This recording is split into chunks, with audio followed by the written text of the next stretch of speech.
In a series of pretty aggressive tweets, my friend and colleague Joe Goodberry has been calling for the Bengals to go for it more often on fourth down. Is he right? Is he wrong? That's the topic of today's Hodgiescope. If paying by check at the grocery store could take on human form, that person would be Marvin Lewis. The man is so old-fashioned. His game plan is written in runes. But seriously, fans were rightfully up in arms when the Bengals, down by a whopping 35 points in the fourth quarter of a primetime game against the Chiefs, punted it on 4th and 3. So why punt, huh? Well, according to Marvin Lewis, and I quote, "The thing to do is punt the football and have an opportunity to stop and get the ball back." So who's right here? A young sports writer who plays Spider-Man video games, or one of the two longest tenured coaches in the NFL?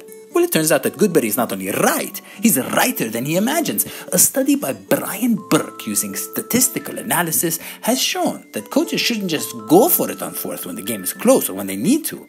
But punting is pretty much an exercise in futility. You heard me. A team should almost never punt. Statistically speaking, in fact, Dr. David Romer has proven that if a team were never to punt and used all fourth downs instead, that team would win on average 2 more games a year. That means instead of being 7-9 last year, the Bengals would have been 9-7. Okay, so there are other improvements that have to be made still. The only possible explanation for why coaches like Marvin Lewis punt so often on fourth down is offered by Dr. Romer, who says that it's really about job security. If a coach goes for it on fourth and it doesn't work, he'll be asked why. And in fact, that happened to Marvin Lewis back in 2017 against the Steelers, and I'm sure the guy wakes up late at night in a cold sweat regretting the decision.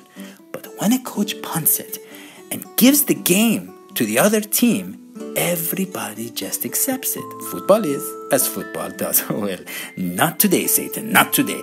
We, the people of Houday Nation, want more risks, more aggressive play, and you know what? We want more primetime and playoff wins. And I predict that if things don't change, Bengals ticket sales will droop. And you know what? Who knows? Maybe one day the Bengals will move to LA, just like every other team does, and party with their old friend Andrew Whitworth. Bengals fans have had enough and can't take much more of this losing strategy, even if Marvin Lewis likes big punts and he cannot lie. Look, tell me how you feel in the comments below. Tell me about what your expectations are for fourth down. What can we do to win these primetime games? And you know what? If you haven't subscribed, do it.